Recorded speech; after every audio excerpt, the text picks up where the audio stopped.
Stories with شاہ صاحب کے سلسلے میں ایک اور ویڈیو کے ساتھ حاضر ہے، اور آج اس ویڈیو میں مسعود کی بات نہیں ہوگی، آج آپ سے کچھ باتیں ہوں گی۔ یہ باتیں بہت امپورٹنٹ ہیں، بہت ہی ضروری ہیں۔ آپ لوگوں کو یہ جاننا بہت زیادہ ضروری ہے کہ آخر زبان ہوتی کیا ہے، زبان کو سیکھا کیسے جاتا ہے اور زبان کو بولا کیسے جاتا ہے۔ زندگی میں آپ لوگوں نے کئی زبانیں سنی ہوں گی۔ آپ کے سامنے کوئی چائنیز میں بات کرے، کوئی پشتو میں بات کرے اور وہ زبان آپ کو نہیں آتی تو ایک لفظ بھی آپ کے پلے نہیں پڑتا۔ آخر ایسا کیوں ہوتا ہے؟ اس کی وجہ صرف یہ ہے کہ آپ اس زبان سے انجان ہیں۔ اب آپ کہیں گے کہ یہی تو سب سے بڑی وجہ ہے۔ ہاں بالکل، یہی سب سے بڑی وجہ ہے، لیکن اس سے بھی بڑی وجہ یہ ہے کہ آپ کو وہ ماحول نہیں ملا۔ زبان میں کوئی مشکلات نہیں ہے۔ آپ کسی پٹھان بچے کے پاس جائیں، وہ پشتو جو ہے روانی سے بول رہا ہے۔ آپ کسی انگریز بچے کے پاس جائیں، وہ انگریزی روانی سے بول رہا ہے۔ آپ کسی پنجابی، سرائکی، بلوچی، کسی کے پاس بھی، بروہی، کسی بھی زبان کو بولنے والے کے پاس جائیں، وہ زبان بول رہا ہے۔ اس کا مطلب یہ ہے کہ زبان اٹ سیلف مشکل نہیں ہے، اس کا مطلب یہ ہے کہ وہ ماحول آپ نہیں بنا پا رہے ہیں۔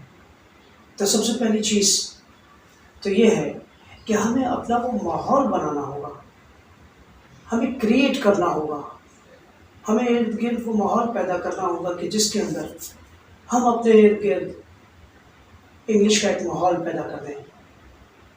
اور انگلش بولنا یاد رکھیے اسی طرح سے ہے جس طرح سے پشتو بولنا۔ کیا آپ نے کبھی پشتو کی گرامر سیکھی تھی؟ کیا کبھی آپ نے آج بھی اگر میں اپنے آپ سے کہوں کہ مجھے اردو گرامر کتنی آتی ہے تو مجھے اردو گرامر نہیں آتی، لیکن صاف روانی کے ساتھ اردو بول سکتا ہوں۔ تو اگر گرامر اتنی ضروری ہوتی تو پھر تو میں کبھی بھی اردو نہ بول رہا ہوتا، آپ بھی نہ بول رہے ہوتے، اور مجھے یقین ہے کہ آپ کو بھی اردو گرامر نہیں آتی۔ اور آج ہم اگر اردو کے کچھ ایسے جملے، کچھ ایسے لفظ جو بالکل ہی جسے کہتے ہیں کہ سلیس اردو میں ہے، خالص اردو میں ہے، ہمیں نہیں سمجھ میں آئیں گے۔ ہمیں آج بھی محاوروں کا استعمال نہیں آتا کیونکہ نہیں سیکھے۔ انگریزی زبان کے ساتھ مسئلہ یہ ہے کہ جب ہم بات کرتے ہیں کہ انگریزی کی تو اس میں دو زبانیں آتی ہیں، ایک برٹش انگلش اور ایک امریکن انگلش۔ امریکنز بہت زیادہ ایڈیمز اور فریزز کا استعمال کرتے ہیں، اس لیے ہمیں وہ زبان زیادہ مشکل لگتی ہے۔ امریکن کانٹریکشن بہت زیادہ کرتے ہیں، اس لیے ہمیں ان کی بہت ساری باتیں سمجھ میں نہیں آتی۔ برٹش امریکن کے مقابلے میں صاف انگلش بولتے ہیں، ان کے پروورڈس بھی گنے چنے ہوتے ہیں، یعنی کہ ڈیلی لائف میں بہت زیادہ یوز وہ سادہ، بالکل سادہ قسم کی انگریزی کرتے ہیں۔ تو ہم نے یہ جو سلسلہ شروع کیا ہے یہ آپ کے لیے کیسے مددگار ثابت ہوگا انگریزی سیکھنے کے لیے؟ آپ یہ کہیں گے کہ ہم تو یہاں پر کہانی سن رہے ہیں اور اردو میں سن رہے ہیں، تو ہمیں انگریزی میں سیکھنے کی کیا ضرورت ہے، انگریزی میں سننے کی کیا ضرورت ہے؟ ظاہر ہے انگریزی میں وہی سیکھے گا، وہی سنے گا جو سیکھنے کے لیے انٹرسٹڈ ہے۔ اب بات یہ ہے کہ اردو سے اسی کہانی کو جب ہم انگریزی میں سنتے ہیں تو ہمیں بہت سارے سینٹینسز اردو میں نہیں پتہ ہوتے کہ کیسے بولنے ہیں، ان کو ہمیں کیچ کرنا ہے۔ دوسرا، ہم نے کچھ ماڈرن ٹیکنیکس استعمال کر دی ہیں۔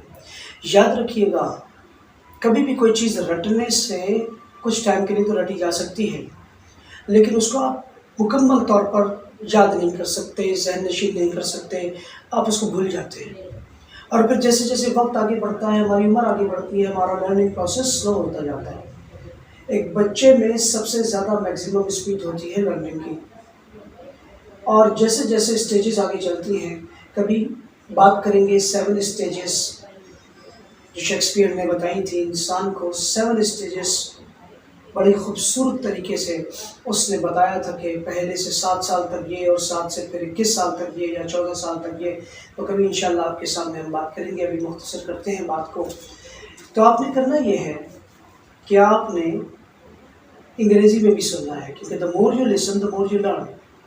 اور یاد رکھیے، اگر آپ صبح سے شام تک صرف انگریزی سننا شروع کر دیں تو آپ کو انگریزی آ جائے گی، بولنا شروع کر دیں، پڑھنا شروع کر دیں۔ آپ کے حصے کا کام آپ نے کرنا ہے۔ آپ کے حصے کا کام میں نہیں کر سکتا۔